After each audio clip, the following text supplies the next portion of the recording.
But we need to figure out a way to kind of control its growth and make sure that all space users can utilize the space environment.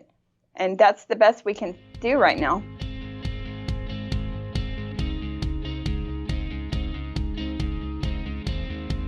Welcome to Manage This, the podcast by project managers for project managers. Every couple of weeks, we meet right here and have a conversation about what matters to you in the field of project management. We talk with real people doing real jobs and find out what makes them successful and what keeps them motivated. I'm your host, Nick Walker, and with me are the chief motivators, Andy Crow and Bill Yates. And Bill, for those who have ever said that the sky's the limit with what we do around here, well, they may need to rethink that perspective a little. Yeah, they're in for a treat today. This Heather is going to talk to us about the orbital space debris issue that I didn't even know existed. This is going to be exciting stuff. We all know how much we rely on satellites in orbit around the Earth. These provide us with services such as navigation, meteorology, climate research, telecommunication, and human space exploration. Unfortunately, with increasing space activities, a new and sort of unexpected hazard has started to emerge: space debris. Dr. Heather M. Cowardin serves as the section manager and project manager for the Orbital Debris Research Section under the Science and Exploration Department of the JETS contract with NASA Johnson Space Center. She also leads the NASA Orbital Debris Program Office Research and Development Task Group. Dr. Cowardin, it's an honor to have you with us here on Manage This. Can we start out just getting to know you a little bit better? How did you get to where you are today? Well, I guess let's go all the way back a couple of decades and talk about my childhood dream. I wanted to be Batman, a garbage collector, or an astronaut. And here we are a couple of decades later, and I feel like I've hit at least two of those 3 points. I'm a superhero trying to protect space assets in space from garbage. So not doing too bad. Excellent. So I guess where I kind of got to from there is I went to space camp in 7th grade after I won a fellowship from the Society of Women Engineers. I was going to school at University of Houston, got an internship that turned into a full-time job, that turned into basically being a lead, into a deputy manager, into a full-on manager, to here we are now. So been at NASA a good 15 years. So you're concentrating on space debris. I think this is something that maybe escapes the radar of a lot of people. See what you did there. Yeah. What is orbital space debris? Right. So it's any man-made object that no longer serves a useful purpose. So what does that mean? Spent upper stages, mission-related debris, carriers for multiple payloads, even something as small as paint flakes. Those can be very damaging. How much of it is there? There's about 19,000 objects in space right now that are greater than 10 centimeters. That threshold is basically the limit of where our sensors can track debris. But in general, there's probably a good 23,000 or plus that are greater than 10 centimeters, 500,000 that are in the 1 centimeter range, and a good 100 million that are about the size of a grain of salt. This is a serious problem. And I guess this stuff is moving at high velocities in some cases? Yeah, they're going about 10 kilometers per second in LEO. So in order to kind of get that into real world terms, that's about 36,000 kilometers per hour. And the speed of a bullet is 2,500 kilometers per hour. Heather, you mentioned LEO. Tell us, what is LEO and what is GEO? So LEO is low Earth orbit. GEO is geosynchronous Earth orbit. LEO goes up to about 2,000 kilometers in altitude, and then GEO is about 36,000 kilometers in altitude. Between there, we have this MEO region, not the same thing as some of your fantasy novels with Middle Earth, but it's between LEO and GEO. It's kind of where some of our maybe GPS satellites that we rely on every day situate.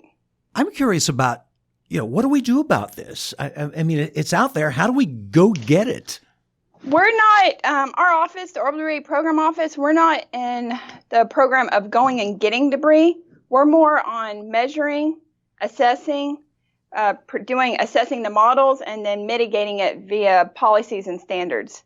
Now, this is great stuff for project managers because people overlook this quite a bit, and they forget how things like policies and standards can have life-changing impact. So say more about that. Tell me how that would come to fruition. Because it sounds a lot more exciting if you would, put some zapper in space and identify the objects and, disintegrate them. But there's another way to go about this problem. So I love this. So we have several standards and requirements that NASA leads and publishes. One, for example, is the U.S. Government Orbital Debris Mitigation Standards Practices. The 4 objectives within this practice are to 1, control of debris released during normal operations. 2, to minimize debris generated by accidental explosions. 3, selection of safe flight profile and operational configuration. And 4 is post-mission disposal of space structures. So this is at a national political level, and international communities will generally try to follow what we're presenting. So let me ask you a question with the international community. How many countries are active in space at this point, would you estimate? I don't think I could answer that. I could tell you how many are participating in the Interagency Debris Coordination Committee. Yeah. And that's 13 members. So that's Italy, France, the China National Space Administration, the Canadian Space Agency, the German Aerospace Center, European Space Agency, the Indian Space Research Organization, the Japan Aerospace Exploration Agency, Korea, NASA, Roscosmos, that's Russia, the Space State Agency of Ukraine, and the UKSA. So this has an international effect, and we're all working to try to mitigate the growth and generation of orbital debris. Heather, we saw the movie Gravity, and we saw the impact of this space junk on Sandra Bullock. It almost took her out, right? So we get it. This is a problem for everyone, yet we've got the need to have satellites, right? I need my phone to work. I need my GPS to work. So there's this natural tension. You must get used to living in that tension of we need more satellites up there, but they need to have a safe space in which to operate. Right. And I guess, the thing about Gravity that I really liked, among the many things I didn't like from a physics perspective, was how many students out there had no idea what space debris or orbital debris was. Probably not a lot. But as Hollywood and as falsified as this movie was, it got the point. Everybody now knows the word space debris, and now we're starting to think about it. And now we have students from ages elementary, junior high to high school that are trying to figure out, how do we fix this problem? Maybe they're unreasonable, but now we've got the entire community starting to think about, okay, this is an issue. And if I want to be able to have internet and have my GPS for the life of everybody's life, we need to do something about this. We need to figure out how to regulate this better. So regulation, policy, mitigation is one avenue. Are you aware of any projects to actually remove space junk? Are there any that are active right now? The most I can say about that is, the Orbital Debris Program Office, we do measurements, modeling, and mitigation. We don't do remediation. Remediation is not something no single agency or country can solve the debris problem alone. We work with other countries and international organizations to develop mitigation strategies and standards that reduce the generation of orbital debris, as I mentioned earlier. But the remediation of the near-Earth space environment will not necessarily involve not only a multi-agency approach, but an international effort. And there's different countries and private companies that are looking into this. So is most of this currently in a stable orbit, or is it in a decaying orbit? It depends where you are in altitude. Things in LEO will generally end, or depending on where they are, within days, months, what have you. But the higher you go in altitude, the less drag you have, which means things are going to be up there until our great, great, great, great, great grandkids are born. So some of these things just cannot come down naturally. It's just mind-boggling to me that you can identify the sizes of all this space debris and the types. Do you actually know at any given time where each of these little pieces is? So just a point of clarification, our office isn't interested in the little specks here and there. We want a statistical assessment of the environment. We want to know, what was it a couple of years ago? Starting with Sputnik in 1957 to where we are today, where is it going to be tomorrow, where is it going to be in 100 years? We want an environmental engineering model that is continuously evolving. We don't track individual pieces. We want a statistical model. Heather, one of the things that I think some of our project managers can relate to is the fact that the project that you lead and the efforts that you are in charge of, you're having to coordinate that with many, not only other countries, but also with other U.S. agencies, including the military. Mm-hmm. What advice do you have for other project managers when it comes to, okay, how do I control sensitive data? What expectations do I set for my team? And then how do I follow that out? So I work very closely with NASA, and we have what we would call interagency working groups, where maybe we start with the interagency. We start with NASA, the DoD, the FAA, the FCC, and we start with work in small groups, get to a common goal. What do we want to do? And then present that at international forums and present that and see if you can get the international community to kind of step up and see where you as a as a U.S. government agency want to go. But I think really the key to project managers, start small, build your core team, and then step up into the the international communities. Now, one of the projects that you worked on was to help establish an orbital debris observatory on Ascension Island. What goes on there? It's funny you ask that because my team is out there right now on Ascension. So the first question people ask is, I'm embarrassed to admit this, where is Ascension? And I say, in the middle of the Atlantic, nowhere. So if you go onto Google, it's about 7 degrees south from the equator in the middle of the Atlantic. And the reason we put it there is because it fills a gap in the space surveillance network that they can't cover just because of that location. So you had asked, what does it do? It's an optical telescope. It has a double horseshoe equatorial mount. It's a modified Ritchie accretion, and I get it. Most of y'all I just lost y'all. So it's basically two mirrors where the incoming light reflects off the primary, reflects back to the secondary, and then comes down to the camera.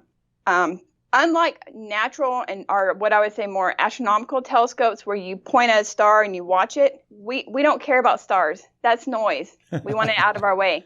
So we do something where we call it a modified or a counter-sidereal time-delayed integration so that we shift our electrical optical components backwards. So all those little pieces of debris out there now look like point sources when we're tracking, and the stars are just streaming by us. And so what we do is we assess the population in geo. Heather, I was cracking up when I was researching before our conversation. I'll just go ahead and admit, I have not been to Ascension Island, nor have I didn't know where it was, so I looked it up. Did you Google it too? Oh, yeah, so did I. Yeah. And that was so cool. So that is like the first time I've Googled something, and it still showed me the entire globe in the perspective to see, okay, it's this little pinpoint right here. Do they have an airport there? Do you sail there? How do you get there? I'm Batman. I fly. Oh, yeah. Of course. Just joking.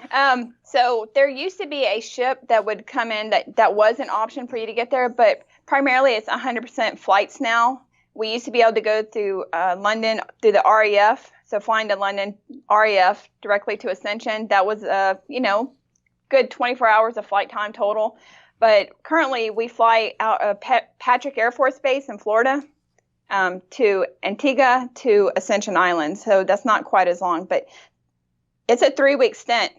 The flights only come in every 2 weeks. So when you go there, you better bring a long duration suitcase. And I was thinking of that, Heather, because the travel that I've done on projects has been mostly in the U.S. And so I feel like, I've been really spoiled. If I go somewhere and I forget something that I need for our project, I can run out to the store or make a quick purchase online and it gets delivered to me, right? Essentially, I mean, you have to be so prepared. I can imagine your checklist for packing and for your crew as you guys think of all the things that you need to take. You must have had some interesting lessons learned from your work on Ascension Island. Yeah, you're absolutely right. We get to Ascension, and it's like deploying in the military. We do a deployment readiness review every time before we fly out there because there's no Home Depot. There's a small little store, small little counter store, or a vendor that you can pick up a couple of necessary items, shampoo, deodorant, but it's not going to be your favorite brand. I guarantee it. So when you get ready to plan, you have to plan for yourself. You have to plan for your team. You got to think, what could possibly go wrong that we might need? I don't know. Update our first aid kit. Simple things that you probably don't think about when you're traveling that you got to really think, beyond 5. Think, what am I going to need in 3 weeks that I'm not thinking about? There's no pharmacy. There is a clinic, but you better bring enough of your medicine and your vitamins before you fly out there. So everything we do, it requires a lot of communication with the on-site contractors and then the staff here in Houston. Heather, you made me think of another question that I've been dying to ask you. So, okay. You've got your PhD, you've got all this experience in education in physics, space physics, right? So that's even another level of complexity. You work with brilliant people, but you've got people like me that you have to explain this stuff to. And so what tips do you have for people that are project managers that work in very technical areas who need to dumb things down as they communicate with sponsors or managers or customers? Yeah, that happens all the time. And it's not that it's a different level of education. It's just you always got to be thinking about, you have to have your elevator pitch, your 5-second, your 10-second elevator pitch ready to go all the time. You never know when you're going to walk into, meet the president, and you need to tell him, you got 30 seconds. What do you need to concentrate on? So there's a lot of training that I think most of us project managers go through where we get key terms. What do you want to know? Let me address it quickly and put it in very basic terms so that you're interested. Because if I come in there and start talking to you about orbital mechanics and inclination and right ascension ascending node, I've lost you. You're already gone. And surely you don't want to hear about how financials, don't make me bore you about that. We do, and stop calling us Shirley. So you have to communicate on a lot of different levels. Yeah. Not only to dumb it down for people like us, but with other countries too, people in other countries. Communication has got to be a huge part of your job. Yes, it is. I think one of the key collaborations going on right now is with JAXA, and there's always a communication barrier. There's a time barrier, so you're always on a telecon at the worst time, no matter what you do. What is JAXA?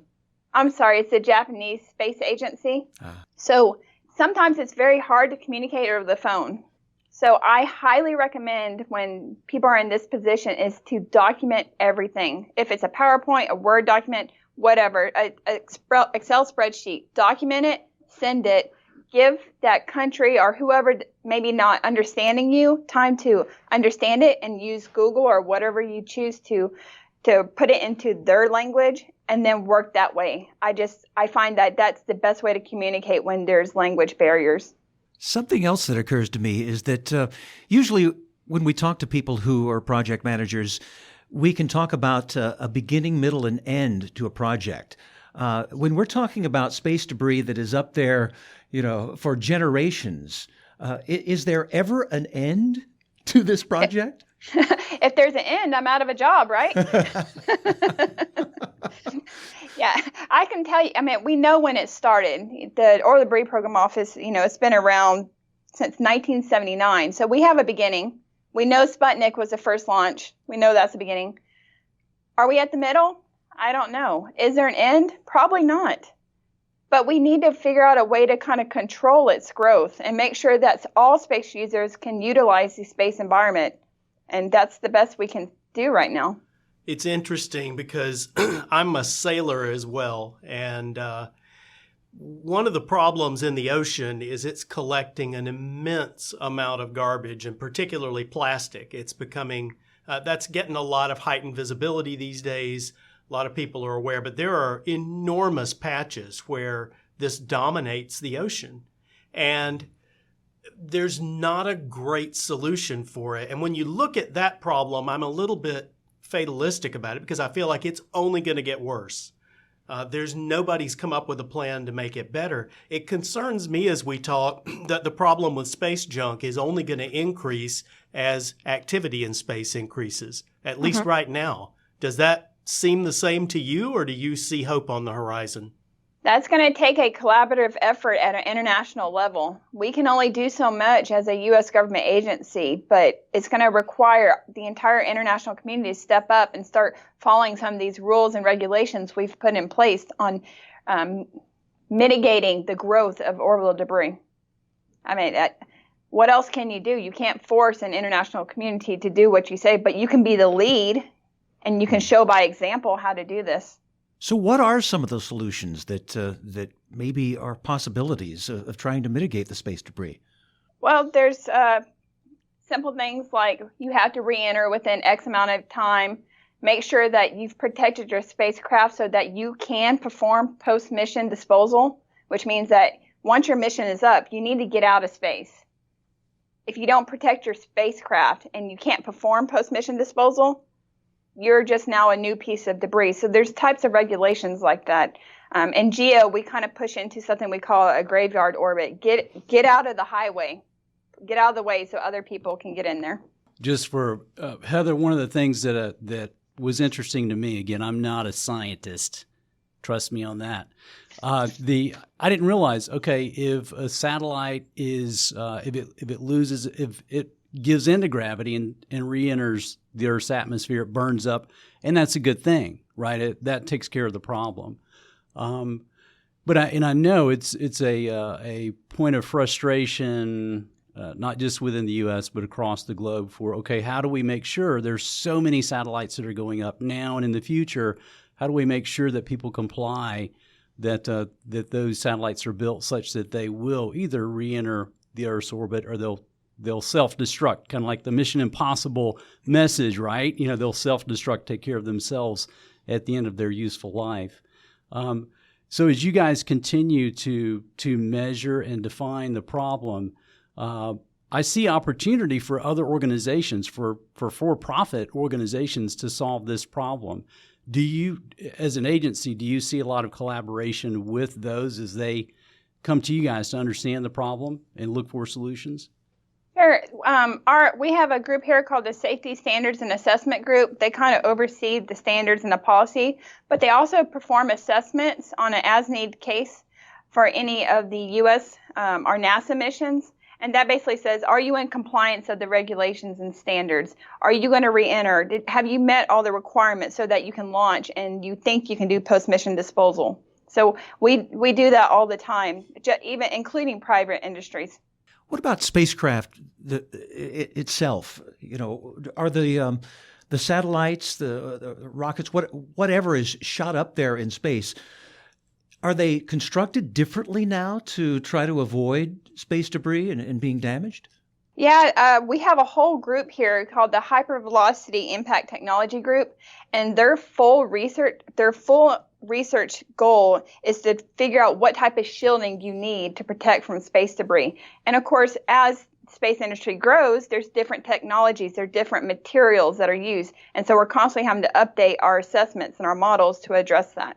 Has it been successful thus far, or are you still finding little holes in the system where, we didn't really protect against that? I think so far we've been pretty successful with our shielding designs, and we continue to do laboratory tests to improve that based on the new materials that are available today. And simple laboratory tests, and recreate reentry scenarios to see where things might burn up or when things don't burn up, and what is the potential debris casualty area that would be associated with something reentering that's really big. Heather, I want to shift for a second and ask you a little bit of a personal career type question, because your career trajectory, excuse the pun, has been phenomenal. I mean, you grew up in Houston, you had an intern, you went to a space camp, you got an internship. Now you have a PhD and you're in charge of you have so many responsibilities with this amazing program. Speak to those who are early in their career and share some advice that you may have from your perspective. What's worked well for you? Maybe what are some things that you would have done differently? Right. Don't be afraid to ask. So that was one of the key things I learned is sometimes it's very easy to be the lone female physicist in a group and be scared to ask questions, but don't be afraid. Step up, ask. You might sound stupid, but you never learn unless you ask. People are like, what if they say no? Then you learn something. They said no, but how are you ever going to grow in your career if you don't ask? So I think the big thing for me was not being afraid to go to this very scary physicist professor and be like, I want to work at NASA, and being afraid he was going to laugh at me. And he said, oh, well, I might have a fellowship you'd be interested in. And, since then, he just kind of helped open doors. The other thing I would tell people is it's very helpful to have a mentor. And mentors change throughout your career. From a child, you might have your parents, to a student where you have a professor, to being even a manager where you have upper managers or other people that help guide you so you don't make some of the mistakes that they learned. Learn from others, learn from your own mistakes, and don't be afraid to step up and be that mentor for the younger generation. That's great stuff. Hey, how do you measure success in a program like this, in a never-ending quest? What does success look like? I think each individual measures their success differently. So I hate to speak for what is the success of the Orbital Program Office. And, for that, maybe it's filling in the gap where we don't have a lot of measurement data. Say 700 to 1,000 kilometers, we have a data gap where some of our in situ measurements, that's measurements that are taken to space, or our ground-based measurements, say the telescopes and the radars we use, we don't have the information. So if we fill that gap, does that mean we now have success because we have filled a data gap that will help us improve our models? That's one way to measure success. I mean, for me, success is nobody is ever hurt, I don't lose an employee, and we've met our financial and our technical deliverables. If I can do that, I feel like I can walk away and be like, I did something good this year. So where does the program go from here? Obviously, there's a lot left to do. Where does this? Where do we head now? Well, as I mentioned, the key is really filling in the data gaps. We can't provide empirical-based models with the latest information if we don't continuously take measurements. We have to continue to take measurements, and we have to do it better. We have to do it faster. We have to turn it over and get those into our models so we can constantly update our environmental models so that space users can use these models to assess whether or not they're going to be safe in space. Well, Heather, we've only scratched the surface, obviously, with this subject. But how could people learn more about what you do, more about space debris? Where can people go to educate themselves? It's really simple. If you Google orbital debris, one of the top links that pop up is the Orbital Debris Program Office, and we're part of the Ares division. I highly recommend people go there and read about it. We also publish something called the Orbital Debris Quarterly News, and if you Google that, that will pop up. We just delivered that recently, so I would recommend doing that. And of course, you can always contact me. I'm on the Ares link as a person. I'm happy to talk to people. Certainly if they're students or young managers that want to know, what did I do? What could they do? Maybe even a visit to NASA JC. I'd love to give people a tour about what we do. Unfortunately, none of our telescopes and radars are here, but we do have a really cool lab and some lunar rocks next door. So we can come see you. Yeah, absolutely. I'd love to have y'all here. All right. Well, we have something for you. Before we go, this is the official Manage This coffee mug, and we're going to send this to you. We'll send it to you in Houston rather than Ascension Island, okay? That's great. Well, thanks so much, Heather.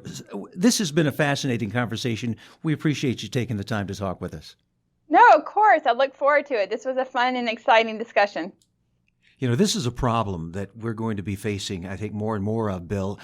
And Heather mentioned that one of the goals was to try to get the space junk out of the space highway. I'm doing air quotes here, highway, just to get it out of the way.